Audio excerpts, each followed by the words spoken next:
Sir, देखा जाए कि आजकल के डेट में आप सिकटा मैनाटांड विधानसभा क्षेत्र में बहुत ज़्यादा लोगों से स्नेह प्यार आप बांट रहे हैं। इसका रीज़न क्या है सर? रीज़न यही है कि हम जन्म हमारा इस यहाँ पे हुआ है, जी लेकिन हमें बचपन से सिखाया गया है कि हमारा परिवार वहाँ है। जी सिकटा मैनाटांड आज से ही नहीं, ये मैं तीसरी पीढ़ी हूँ, लेकिन मैं 4 साल से सिकटा मैनाटांड अभी बहुत ही मतलब रोज़ घूम रहा हूँ। नमस्कार, आप देख रहे हैं एचटी खबर। हम ओम प्रकाश कुमार। हमारे सामने आप जिस चेहरा को देख रहे हैं, ये अपने आप में एक चर्चित चेहरा है, जो कि सिकटा मैनाटांड क्षेत्र में बराबर लगे रहते हैं। और ये पूर्व विधायक श्री दिलीप वर्मा जी के सुपुत्र समृद्ध वर्मा जी हैं और सिकटा मैनाटांड विधानसभा क्षेत्र में उन्होंने बहुत बार विधायक भी रह चुके हैं और गरीबों में भी लगे रहते हैं। लेकिन आज के दिन अगर देखा जाए तो उनके सुपुत्र समृद्ध वर्मा जी भी ऐसे हालांकि लोगों में दिन प्रतिदिन अपना प्रेम स्नेह बांट रहे हैं, तो ताकि इनसे हम जानेंगे इसका रीज़न क्या है। अच्छा सर, सबसे पहले स्वागत है हमारे चैनल में। बहुत बहुत धन्यवाद आप लोगों का। अच्छा सर, देखा जाए कि आजकल के डेट में आप सिकटा मैनाटांड विधानसभा क्षेत्र में बहुत ज़्यादा लोगों से स्नेह प्यार आप बांट रहे हैं। जी, अच्छा, इसका रीज़न क्या है सर?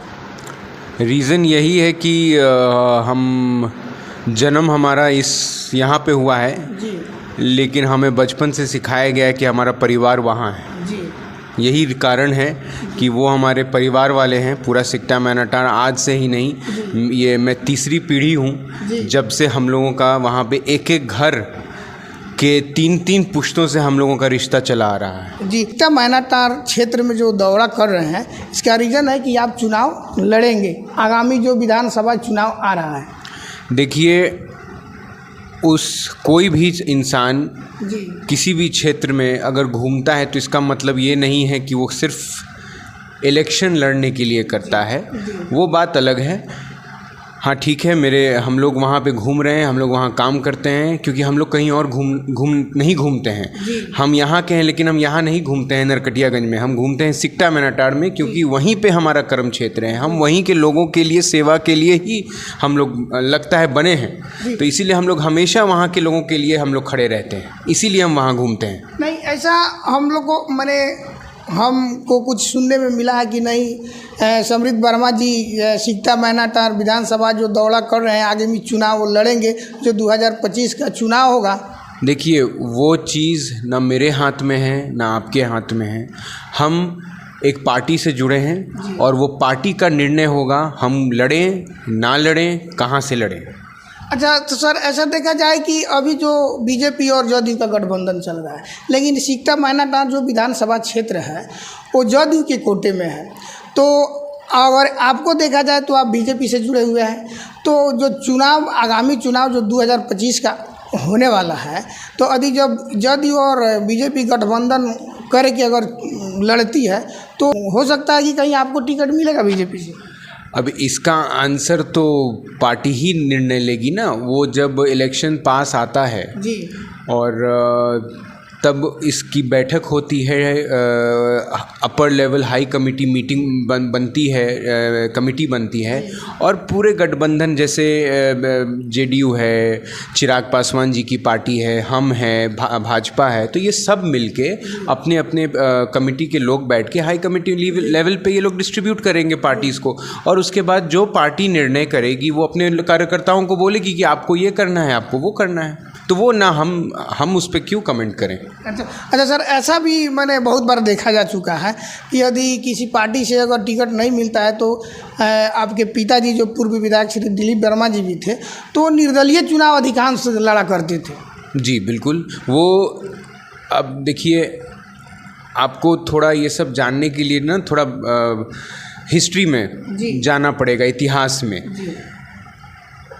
वो सीट हमारे चाचा जी, ताऊ जी जो कह सकते हैं, 1980 में वो वहाँ सीट पे ना भाजपा पार्टी नहीं थी, कांग्रेस पार्टी नहीं थी, कोई पार्टी नहीं थी। वहाँ पे फयाज आलम जी की परिवार 30 साल से वहाँ राज कर रहे थे या वहाँ पे जीतते थे। तो वहाँ के लोगों को बहुत, जब वो लोग वहीं के लोग आए हमारे यहाँ घर पे और उन लोगों ने बात किया हमारे परिवार से कि आप लोगों को ही आना पड़ेगा या किसी को आना पड़ेगा, वहाँ पे बहुत शोषण हो रहा है, तब मुझे लगता है कि मेरे चाचा जी, मेरे पिताजी और मेरा, ना कि यही दोनों नहीं, मेरा पूरा परिवार में से बहुत लोग गए थे और उन लोगों ने वहाँ पे 5 साल की संघर्ष करके 1980 में उनको हरा के दामू बाबू वहाँ पे पहली बार विधायक बने। उसके बाद 1985 में बने, उसके बाद 1990 में वो चले गए बेतिया लोकसभा में सांसद बन गए। तब मेरे पिताजी उसके बाद वहाँ पे आए और वहाँ का लोगों का काम करते हैं तो जीतते हैं। अगर जिस दिन काम करना छोड़ देंगे, 2 बार से हम लोग हार रहे हैं। पार्टी में तो पहले तो लोगों ने अपनी पार्टी बनाई थी। आपका क्वेश्चन था कि वो हम निर्दलीय जीतते हैं। निर्दलीय क्या, उन्होंने, मेरे पिताजी की अपनी पार्टी थी जो भाजपा में मर्ज किया था 2000 में। तो पार्टी तो, अगर पार्टी आज नहीं है उससे उसका मतलब ये नहीं कि उसका बात तो रहता ही है। अच्छा, तो जो आपके पिताजी हैं वो तो पहले कोई पार्टी से ताल्लुकात नहीं रखते थे, स्वयं वो अपनी पार्टी बनाए थे और उस पर उनके कई बार जीत भी मिली है। और उस समय का हम दौर देखे हैं कि जिस समय लोग कुएं से पानी निकाल करके पिया करते थे, तो एक दिलीप वर्मा जी का देन था कि हर वो जो गरीब परिवार था, शोषित जो था, जिसके पास उतना माने पैसा नहीं था कि वो एक कल हलवा ले, लेकिन उस समय इनका चुनाव चिन्ह भी था चापाकल और लोगों में चापाकल बांटने का भी काम किए थे। जी, मैं एक बार आपको फिर से आपके माध्यम से बताना चाहूँगा कि वो किसी पार्टी में नहीं रहते हैं, वो अपनी पार्टी शुरू किए थे, लेकिन उनका दिल, दिमाग और मन सब कुछ भाजपा से ही है जी। क्योंकि उन्होंने अपनी जन्म पूंजी चंपारण विकास पार्टी, जिसमें उन्होंने अपना और अपने साथ के जितने लोग थे उनके साथ, जिनका खून पसीना उसमें था, वो लोगों ने सबने डिसाइड करके भाजपा में मर्ज कर दिया। मतलब अपनी जन्म पूंजी भाजपा को दे दी क्योंकि वो भाजपा को मानते हैं। ठीक है, कुछ कारणवश हुआ होगा, क्योंकि पार्टी पॉलिटिक्स हुआ होगा या जो हुआ होगा उसके वजह से वो बाहर निकल गए थे। लेकिन आपको मैं फिर बता दूं कि उसके बाद उन्होंने फिर से डिसाइड किया कि नहीं, हम निर्दलीय ही रहेंगे। चलो पार्टी के अंदर नहीं गए, लेकिन तो भी हम भाजपा को ही समर्थन देंगे और किसी पार्टी को नहीं देंगे। इसका एक सबसे बड़ा उदाहरण है 2012 या 13 में, जब 17 साल के कार्यकाल के बाद नीतीश कुमार जी ने एनडीए को छोड़ा था, तब बिहार में 5 निर्दलीय विधायक थे जो 2010 में लड़के जीते थे, जिसमें चंपारण से 2 थे मुझे लगता है, एक मेरे पिताजी और एक और थे, और बाकी पूरे बिहार से 3 और थे। अगर आपको याद हो या अगर मैं फिर से लोगों को बताऊं कि 4 के 4 उसमें जाके नीतीश कुमार जी से जुड़ गए। मंत्री पद भी चारों के नाम के आगे आज मंत्री लगता है या पूर्व मंत्री। लेकिन मेरे पिताजी एक लौते विधायक थे जो निर्दलीय थे, जिन पे कोई बंधन नहीं था किसी पार्टी का, लेकिन वो फिर भी नहीं गए नीतीश के पास और बोले कि हम भाजपा के साथ ही रहेंगे, चाहे हम निर्दलीय हैं या नहीं हैं। इसीलिए आप देखिए 2000 वो नहीं गए, उनके नाम के आगे कभी ज़िंदगी में मंत्री पद लगा नहीं, लेकिन उनको उसका मतलब नहीं है। उनको उनके बदले नीतीश जी ने दूसरों को भी मंत्री बनाया इन्हीं के खिलाफ। लेकिन इनको फ़र्क नहीं पड़ता, हम लोग भाजपा के साथ हैं, थे, रहेंगे। अच्छा सर, जाते जाते हम आपसे एक और सवाल करना चाहेंगे।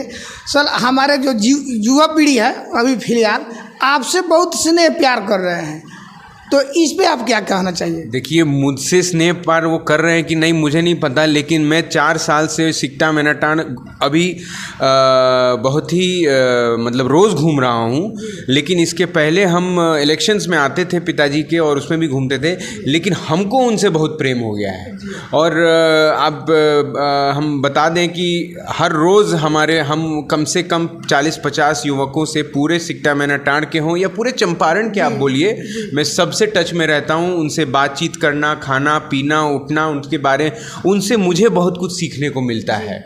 इसीलिए उनसे हमको सीखने को मिलता है, उनके थ्रू हम चंपारण को जानते हैं, सिकटा मैनाटान को जानने की कोशिश करते हैं, और ये एक अलग प्रेम भाव है। अच्छा सर, मानते हैं कि अगर कहीं बीजेपी का अगर सीट चला जाता है, सिकटा मैनाटान विधानसभा, आपको टिकट मिल जाता है, अगर आप चुनाव जीतते हैं, तो हमारे दिलीप वर्मा जी जो पूर्व विधायक थे आपके पिताजी, क्या उनके पद चिन्ह पर आप चल पाएंगे? देखिए, उनका पद चिन्ह तो बहुत ही बड़ा है। उस पे चलना एक बहुत ही कठिन और बहुत बहुत परिश्रम करने के बाद भी उसके आसपास भी हम पहुंच पाए तो वो मेरे लिए बहुत बड़ी सौभाग्य की बात होगी। तो चलिए, हमारे जो समृद्ध वर्मा जी थे, इनसे बहुत कुछ ऐसे सवाल जवाब हुए। आखिर मिलते हैं फिर नेक्स्ट वीडियो में। जब तक कि ओम प्रकाश की रिपोर्ट। जय हिंद।